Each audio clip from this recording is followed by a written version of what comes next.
Kita semua berkumpul di tempat yang sangat spesial bagi kita umat Islam. Kita semua berada di tempat yang spesial bagi kita umat Islam. Dan kita berada pada waktu yang sangat spesial bagi kita umat Islam, yaitu hari Jumat. Di mana hari Jumat telah dilipat gandakan segala kebaikan-kebaikan yang kita lakukan. Semua itu tak lain dan tak bukan kehadiran kita di tempat ini karena nikmat dari Allah Subhanahu wa taala. Kita mampu hadir di tempat ini karena dimampukan, dan kita ada karena diadakan. Jadi seharusnya sebagai seorang hamba, dimanapun dia berada, dalam kondisi apapun dia, hendaknya selalu lisannya mengucapkan alhamdulillah, berterima kasih kepada segala nikmat yang diberikan Allah Subhanahu wa taala kepadanya. Selain dengan ucapan lisan alhamdulillah, di dalam hati kita merasakan nikmat itu, mensyukuri segala nikmat yang diberikan Allah Subhanahu wa taala. Salah satu nikmat yang biasa kita lupakan, nikmat yang terbesar yang diberikan Allah kepada kita, yaitu nikmat penciptaan. Saat ini kita bisa menikmati segala fasilitas nikmat dunia, segala fasilitas yang disiapkan Allah Subhanahu wa taala di muka bumi ini, karena Allah Subhanahu wa taala memberikan nikmat itu, yaitu nikmat penciptaan kepada kita. Itu adalah tanda sayangnya Allah Subhanahu wa taala kepada kita semua. Hadirin yang dimuliakan Allah Subhanahu wa taala, tak lupa kita kirimkan salawat serta salam kepada Rasulullah Muhammad sallallahu alaihi wasallam yang menjadi nabi ikutan kita, yang menginginkan yang namanya keselamatan dunia dan lebih-lebih yang namanya keselamatan akhirat. Tak ada pilihan kecuali mengikuti petunjuk, mengikuti Rasulullah Muhammad sallallahu alaihi wasallam yang memberikan syafaat pertama di hari akhir nanti. Yang memberikan syafaat bukanlah Nabi Adam. Nabi Adam tidak bisa memberikan syafaat. Nabi Adam sendiri mengatakan, saya tidak bisa memberikan syafaat kepada manusia. Bukan Nabi Isa, bukan Nabi Nuh, bukan Nabi Musa yang memberikan syafaat pertama, tetapi Rasulullah Muhammad sallallahu alaihi wasallam. Hadirin yang dimuliakan Allah Subhanahu wa taala. Jadi, sebagai pengisi waktu dalam khutbah singkat ini menjadi introspeksi pada diri kita masing-masing. Menjadi pembelajaran bagi kita masing-masing. Mari kita tanyakan, mengintrospeksi diri kita. Iya. Kira-kira apakah kehidupan selama ini kita jalani sudah mendapatkan yang namanya kebahagiaan, ketenangan, ketentraman jiwa? Allah Subhanahu wa taala menciptakan kita di muka bumi ini sebenarnya tujuannya untuk apa? Tujuan kita berada di muka bumi ini sebenarnya untuk apa? Ya pastinya soal akhirat lah. Untuk menuju kepada kampung halaman kita yang sesungguhnya pengen kita bahagia di akhirat nanti. Tetapi bukan hanya sampai di situ. Di dunia juga kita mesti merasakan nikmat. Jadi Allah menciptakan hambanya ini bukan untuk susah, bukan untuk stres, bukan untuk galau, tetapi untuk bahagia. Untuk menikmati segala fasilitas yang diberikan Allah kepada kita. Lalu pertanyaannya, kenapa saat ini masih banyak yang stres, masih banyak yang galau, masih banyak yang tidak tenang jiwanya, tidak tenang perasaannya, tidak merasakan kebahagiaan? Ternyata bahagia bukanlah dari apa yang kita dapatkan. Ternyata bahagia bukanlah dari apa yang datang pada diri kita, tetapi ternyata bahagia itu diciptakan dari sini, dari diri sendiri.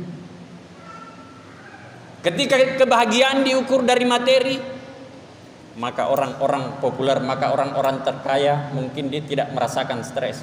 Tetapi realitanya banyak orang-orang konglomerat, orang-orang kaya mengakhiri hidupnya dengan bunuh diri. Lee Thompson, seorang artis, Robin Williams, mengakhiri hidupnya dengan bunuh diri. Padahal ketika berbicara popularitas, dia sangat terkenal, dia sangat berpengaruh, tetapi mengakhiri hidupnya dengan bunuh diri. Kenapa? Karena dia tidak mengenal dirinya. Nah, inilah saya katakan bahwa kenapa saat ini kita merasakan begitu banyak masalah, membuat hati kita kacau, membuat hati kita stres, perasaan kita galau. Itu karena kita jauh dari Allah Subhanahu wa taala. Karena sudah dipastikan, wa may yattaqillaha yaj'al lahu makhraja wa yarzuqhu min haitsu la yahtasib. Ini sudah dipastikan oleh Allah Subhanahu wa taala, wa may yattaqillaha yaj'al lahu makhraj. Barang siapa yang bertakwa kepada Allah Subhanahu wa taala, maka ditunjukkan, diberikan jalan baginya. Jalan apa? Jalan segala apa yang kita hadapi. Masalah-masalah yang kita hadapi, Allah berikan jalannya. Oh, ini jalan yang terbaik yang engkau lakukan agar masalah yang engkau hadapi itu bisa terselesaikan dengan baik. Makanya sejak pertama diciptakan manusia, diberikan nikmat oleh Allah Subhanahu wa taala nenek kita Nabi Adam alaihissalam. Waktu penciptaan pertama Nabi Adam diberikan segala nikmat. Apa yang diinginkan sudah diberikan fasilitas oleh Allah Subhanahu wa taala. Tetapi apa yang membuat nenek kita Nabi Adam dicabut nikmatnya Allah Subhanahu wa taala itu? Dikeluarkan dari nikmat itu, nikmat surga. Padahal sebelumnya Nabi Adam alaihissalam segala nikmat, segala apa yang diinginkan semua dipenuhi oleh Allah. Nikmat di surga dia rasakan, nikmat segala kenikmatan di surga. Tetapi dikeluarkan dari surga itu kenapa? Karena pelanggaran pertama manusia, yaitu melanggar aturan yang sudah ditetapkan oleh Allah Subhanahu wa taala. Jangan kau mendekati bakhuldi itu. Akhirnya Nabi Adam melakukan pelanggaran itu, dikeluarkanlah dari nikmat surga. Lalu apakah pelanggaran manusia berhenti sampai di sini saja? Tidak berhenti sampai di sini. Begitu banyak maksiat-maksiat yang dilakukan anak cucu-cucu Adam, anak-anak dan cucu-cucu Adam, Habil dan Qabil saling bunuh, dan sampai saat ini begitu banyak maksiat yang dilakukan umat manusia di muka bumi ini. Itulah sebenarnya yang menyebabkan dicabut sedikit demi sedikit nikmatnya Allah Subhanahu wa taala. Sekarang orang kerja pagi sampai sore, bahkan sampai malam. Iya, mungkin hasilnya minim. Kenapa? Karena nikmat Allah sedikit dicabut sedikit demi sedikit karena ulah manusia sendiri. Hadirin yang dimuliakan Allah Subhanahu wa taala, itulah kita banyak keluar dari fitrah kita. Keluar dari fitrah sesungguhnya. Iya. Sebenarnya kita diciptakan oleh Allah Subhanahu wa taala untuk merasakan nikmat, untuk merasakan kenikmatan di muka bumi ini. Segala fasilitas sudah disiapkan oleh Allah Subhanahu wa taala. Walaqad karramna bani Adam wa hamalnahum fil barri wal bahri. Ini anak cucu Adam diciptakan di muka bumi ini sudah disiapkan kita. Segala fasilitas yang ada di muka bumi ini sudah disiapkan untuk kita. Tetapi realitanya banyak yang tidak menikmati fasilitas itu. Banyak yang stres dengan kehidupannya. Kenapa? Itu karena keluar dari fitrahnya. Yang pertama, kadang kita tidak sadar diri, kita keluar dari fitrah kita. Yang pertama, fitrah penghambaan. Ya, kita mengaku kita ini adalah seorang hamba. Ya, memang alastu birabbikum, kita sudah mengakui semua. Iya, saya terima ya Allah, Engkau adalah Tuhanku dan saya adalah hamba. Sebelum kita dilahirkan oleh orang tua kita, sebelum dilahirkan oleh ibu kita. Tetapi realitanya kita keluar di muka bumi, mungkin bertambahnya usia kita 10, 20, 30, 40, 50 tahun, atau seberapa usia kita saat ini. Kadang kita keluar dari fitrah penghambaan itu. Kita mengaku pada saat sebelum dilahirkan, ya Allah, Engkau adalah Tuhan, saya adalah seorang hamba. Tetapi dengan berjalannya usia kita sering keluar dari fitrah penghambaan itu. Kenapa saya katakan demikian? Seorang hamba bukanlah hanya ditentukan tentang ibadah salatnya, bukan hanya ditentukan pada ibadah puasanya, bukan hanya ditentukan ibadah rutinitas kita, tetapi seorang hamba, yang menentukan seorang hamba adalah bagaimana dia radiyatan mardiyah, dia rela segala ketentuan Tuhan dalam hidupnya, ketentuan Allah Subhanahu wa taala dalam hidupnya. Itu adalah orang termasuk menentukan kehambaan seseorang. Dia selalu protes terhadap ketentuan Allah. Ya Allah, kenapa Engkau memberikan saya musibah? Ya Allah, kenapa Engkau berikan saya masalah seperti ini? Berarti dia hamba tetapi keluar dari penghambaannya. Kenapa? Karena dia protes terhadap keputusan Allah terhadap dirinya. Ya Allah, kenapa Engkau berikan saya sakit? Ya Allah, kenapa Engkau susahkan materi saya, kehidupan perekonomian saya? Berarti dia protes terhadap Tuhan, dia protes terhadap keputusan Allah dalam hidupnya. Inilah yang dikatakan kita sudah mengaku sebagai seorang hamba, tetapi kadang melebihi, melampaui keputusan Tuhan. Padahal sesungguhnya ketika kita sadar segala masalah-masalah yang diberikan Allah kepada kita itu adalah tanda cintanya Allah kepada kita. Nah, inilah kunci untuk mendapatkan yang namanya bahagia tanpa syarat. Bahagia tanpa syarat, karena selama ini mungkin kita mengatakan saya bahagia karena ini, saya bahagia karena ini, saya bahagia karena ini. Itu namanya bahagia bersyarat. Mungkin biasa kita bertanya, apa ya yang saya cari selama ini? Saya bekerja siang dan malam, apa yang saya cari? Nah, misalkan harta, contoh misalkan harta, sudah mendapatkan misalkan mobil, rumah mewah, walaupun saya beli mobil Agya, contoh misalkan, saya sangat bahagia ya Allah. Tetapi realitanya ketika sudah diberikan oleh Allah Subhanahu wa taala rezeki dengan itu, diberikan mobil Agya, ya benar bahagia. Bahagia tapi hanya sementara. Hanya sebentar saja. Bahkan bahagianya mungkin itu orang yang diberikan rezeki bisa beli mobil baru, mungkin awal-awal dalam sehari 3 kali dia cuci karena bahagianya itu. Tetapi ternyata itu tidak bertahan lama, paling lama 3 bulan. Setelah itu naik lagi. Oh ya Allah, mungkin saya lebih bahagia ketika saya bisa beli Innova. Ya, setelah ada Innova, mungkin 1-2 bulan, 3 bulan dia merasa bahagia.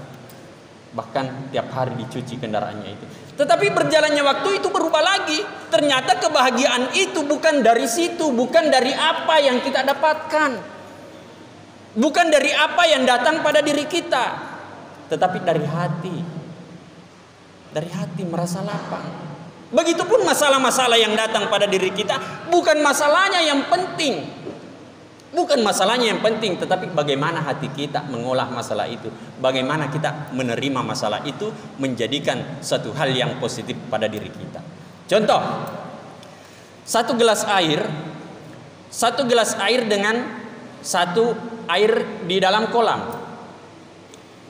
Air di dalam gelas ini ketika diberikan garam 1 sendok dalam gelas ini, lalu kita aduk, rasanya bagaimana?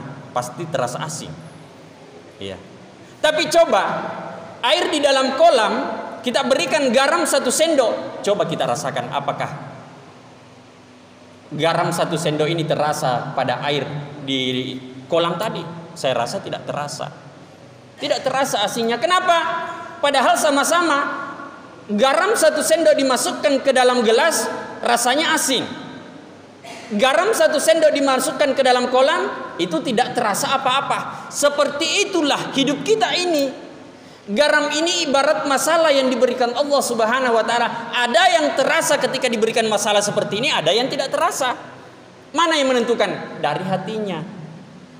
Ketika diberikan masalah, ya Allah, terima kasih Allah, Engkau memberikan saya peringatan ya Allah.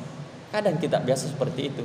Mungkin saat ini kita biasa berpikir, ya Allah, 5 tahun lalu, 3 tahun lalu Engkau berikan saya musibah, Engkau berikan saya masalah seperti ini. Ternyata andaikan Engkau tidak memberikan saya masalah seperti ini, mungkin hidup saya saat ini tidak sebaik seperti ini. Jadi seperti itu. Kadang masalah hari ini kita tidak pandang sebagai hal positif, tetapi mungkin 2 tahun, 3 tahun yang akan datang baru kita lihat hikmahnya.